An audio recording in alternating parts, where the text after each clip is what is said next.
Yep, Karen. Thanks, Jen. Seriously. High praise.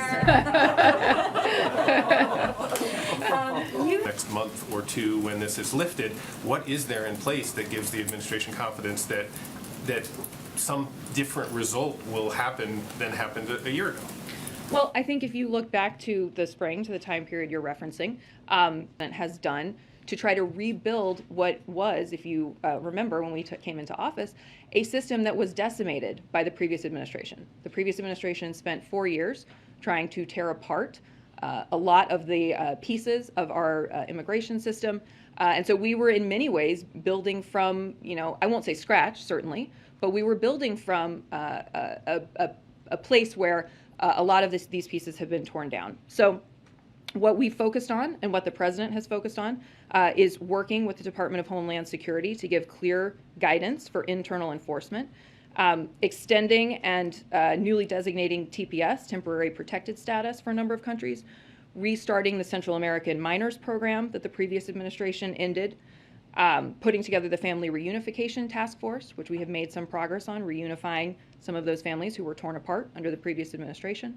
Of course, ending the Muslim ban and the public charge rule, and protecting DACA recipients. So this president has taken numerous important substantive steps. Let's look at presidential job approval rating. All right. When Bill Clinton and George W. Bush had midterms that went their way, their job approval rating was right around 50 or north of it. All right. When you start dipping below 45, you've got a problem, and you're going to have midterms that are in the bad to shellacking ratio. President Biden's at 40. George W. Bush was at 39% in 2006. We know how that turned out. So you see that's also in shellacking territory. Then let's look at the generic ballot. What you're going to see here is a narrow lead for the Republicans, 42 to 44, and you're going to say, oh, that's competitive. No. And national polling is extremely rare because of the way gerrymandering has worked, the way Democrats are packed into districts. They have more 85% districts than the Republicans do. The bottom line is generic ballot. If the Democrats are losing, it means they're going to get walloped. Last time in 2010, Republicans had a 2-point advantage. That translated to 63 seats. So in summary right now, you've got essentially three numbers here that all point into dangerous territory for the Democrats and the incumbent party. Presidential job rating at 40%, wrong track over 70%, and the Republicans leading in the generic ballot. Not a good time. But end Title 42 by May 23rd. Is the Biden administration prepared to deal with the aftermath of ending Title 42 and the expected influx of migrants? Title 42 is a public health directive. It is not an immigration or migration enforcement measure. So, of course, we are planning for multiple contingencies, and we have every expectation that when the CDC ultimately decides it's appropriate to lift Title 42, there will be an influx of people to the border. And so we are doing a lot of work to plan for that contingency. I think you saw that we are operating in a way that is treating migrants humanely, fairly. So where are we right now? Well, let's take a look. The current round track in our poll is 71%. What's really striking is third straight poll where the direction of the country has been above 70%. Only been one other time we've had that in our poll. It is not a good time. And if you have 71%, look, 65% wrong track is a bad number. 71%, that's why it is in the shellacking category. The southern border. Has DHS requested National Guard troops to be sent to the border? Is that something the administration is considering? As far as I know, that is not currently under consideration, but I'm happy to check in on it and come back to you.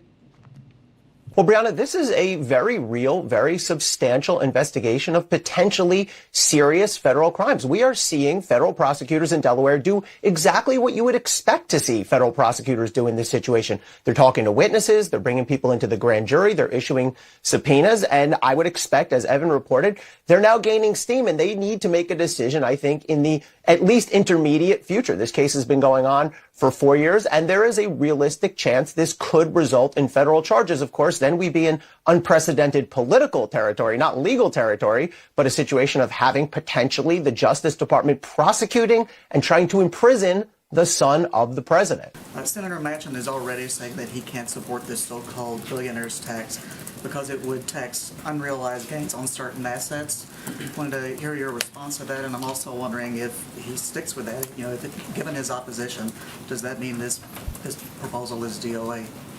Well, what I would say is that the president's budget is a classic Joe Biden budget. It is focused on security. It is focused on security in our communities, security abroad, and it was designed in order to help ensure that we have the money in reserve to pay for and bring down the deficit. CPI is close to 7%. Yeah, 7.9%, and producer price index 10%. All right, so in your budget, you think that within a few months it's going to go down to 2.9%. Well, do you have data that would just suggest it's going to go down to 2.9% like that? No, it's gone up every month that President Biden's been in office. The inflation has increased. It's not gone down. It's increased. You're absolutely right. And what I was going to say is, to get a budget to you to start this lovely dialogue, we locked those inflation and interest rates numbers in November.